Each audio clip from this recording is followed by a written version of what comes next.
Chères Fontenaisiennes, chers Fontenaisiens, la crise sanitaire se poursuit désormais depuis de longs mois. La situation dans notre département, y compris à Fontenay, est très fragile. Le Premier ministre et le gouvernement ont annoncé hier de nouvelles mesures de restriction. À ce jour, la seule solution envisagée, en dehors de ces mesures de restriction et des gestes barrières, c'est le vaccin.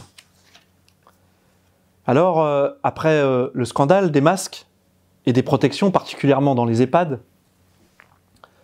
après l'absence de stratégie sur les tests, nous voici arrivés à une nouvelle phase, celle de la stratégie vaccinale. Et là, force est de constater que le président de la République décide seul, sans s'appuyer sur le service public. Je pense notamment à nos éminents fonctionnaires, tant décriés, qui, dans ce pays, ont de nombreuses compétences, notamment en matière de logistique.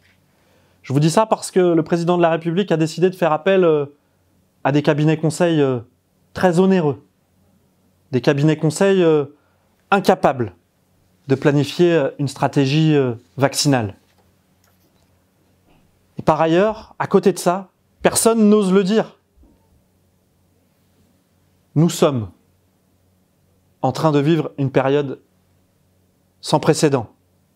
Nous faisons face à une pénurie de vaccins. Dans une crise, le plus important, c'est de continuer à construire les réponses à la hauteur des besoins de nos populations, et particulièrement des habitants de Fontenay-sous-Bois. C'est ce que j'ai décidé de faire. Mais c'est aussi ce que nous avons décidé de faire ensemble avec l'équipe municipale.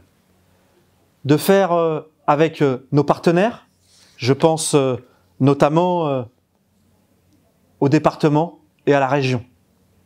Nous l'avons fait pour les masques, je pense à la distribution nombreuse de masques pour nos populations, et dernièrement encore pour les enfants de nos écoles élémentaires.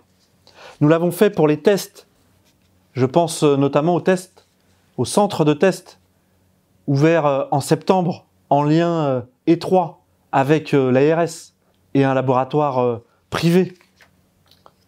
Et nous continuons à l'heure actuelle de réaliser des tests PCR dans l'espace Georges Pacaud, rue de Neuilly.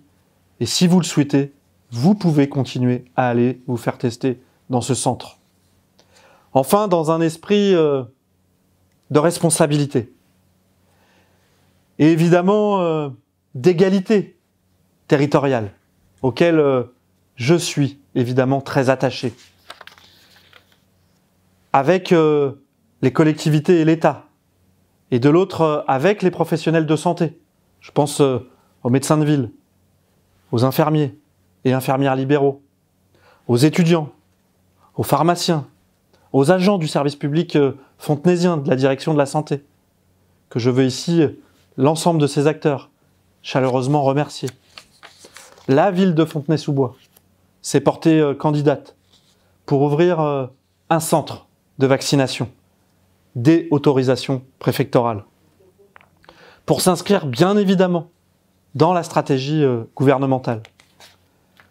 Or, à ce jour, et après de multiples interventions auprès du préfet et de l'agence régionale de santé, nous n'avons pas aujourd'hui de réponse positive. C'est évidemment inacceptable.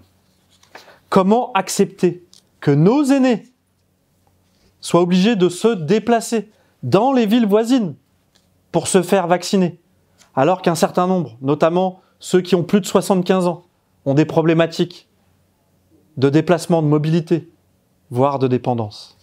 Comment accepter, au vu de la pénurie de vaccins, que certaines villes soient avantagées au détriment d'autres? Comment enfin accepter que l'État ne soit pas en capacité de prévoir un calendrier, y compris sur plusieurs mois, pour vacciner l'ensemble de la population qui le souhaite.